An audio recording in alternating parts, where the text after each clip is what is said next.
আসসালামু আলাইকুম প্রিয় দেশবাসী, আপনাদেরকে ঈদুল আজহার শুভেচ্ছা ও অভিনন্দন। আজকের বিষয়বস্তু আছে স্বাধীনতার ৫৩ বছর পার হয়ে ৫৪ বছর চলতেছে। এই ৫৪ বছরে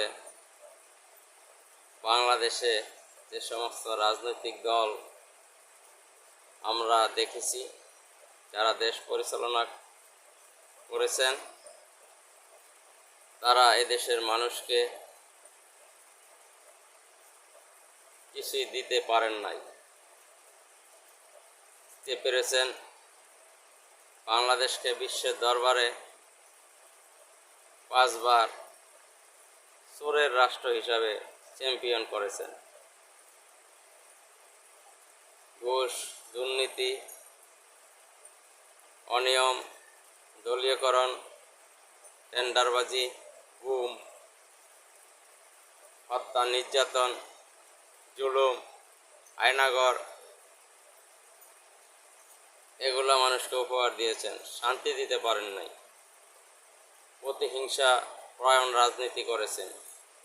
এই প্রতিহিংসার রাজনীতি থেকে আমাদেরকে বেরিয়ে আসতে হবে। এই বেরিয়ে আসতে হলে এই বাংলাদেশকে একটি ইসলামিক রাষ্ট্র গঠন করতে হবে। ইসলামিক রাষ্ট্র গঠন হইলে মানুষ তার ন্যায্য অধিকার ফিরে পাবে, সামাজিক ন্যায় বিচার ফিরে পাবে, মানুষ তার সঠিক রাস্তা খুঁজে পাবে, ইনসাফ ভিত্তিক রাষ্ট্র কাঠামো তৈরি হবে। আমাদের নবী হযরত মুহাম্মদ সাল্লাল্লাহু আলাইহি সাল্লাম, তিনি হচ্ছেন আমাদের নেতা। হযরত মুহাম্মদ সাল্লাল্লাহু আলাইহি সাল্লাম তার জীবনীতে তিনি ২৭টা যুদ্ধে অংশগ্রহণ করেছিলেন। তিনি ২৭টা যুদ্ধের সেনাপতি ছিলেন। তিনি রাষ্ট্র পরিচালনা করেছেন। তিনি রাষ্ট্রনায়ক ছিলেন।